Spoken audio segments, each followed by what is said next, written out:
Le cri de la terre. Alors que tout le monde parle de souveraineté alimentaire, la balance commerciale du commerce extérieur agricole et agroalimentaire français pourrait être déficitaire en 2025.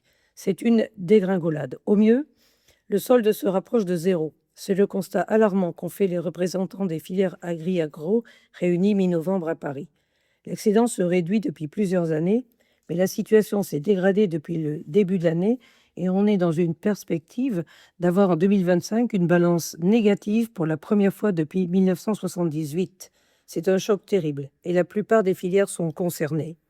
Sur un an, les exportations sont en baisse de 24% pour les produits laitiers, de 19% pour les céréales, de 18% pour le sucre et 17% pour la viande. Pourtant, l'agriculture et l'agroalimentaire restent, avec 82 milliards d'euros en 2024, le premier poste de commerce extérieur français, soit 14% du total de nos exportations, devant l'aéronautique, 9,8%, les véhicules et les équipements, 8,8%, ainsi que la chimie, 8,8%.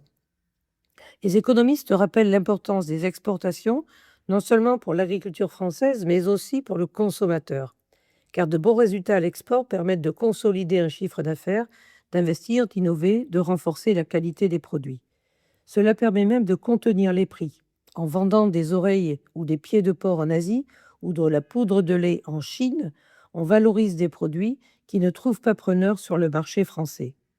La production destinée à l'exportation permet de saturer les usines et donc d'écraser les charges fixes pour ensuite investir dans la modernisation et la productivité.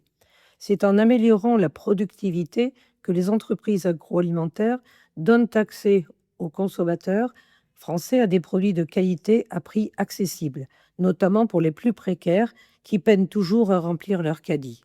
Quelles sont les causes de ce recul ? Une surtransposition des normes européennes en France, un manque de compétitivité, l'impact du dérèglement climatique et des crises sanitaires sur les productions, des barrières douanières également. Covid, guerre en Ukraine ont changé et fait un véritable bouleversement. Quelles sont les voies d'amélioration ? D'abord, être plus organisé pour exporter mieux et mettre en avant la marque France, comme ce fut le cas lors du salon du Made in France, pour que les consommateurs qui le peuvent puissent acheter du Made in France, soutenant ainsi l'économie et les emplois. Du bon sens, tout simplement.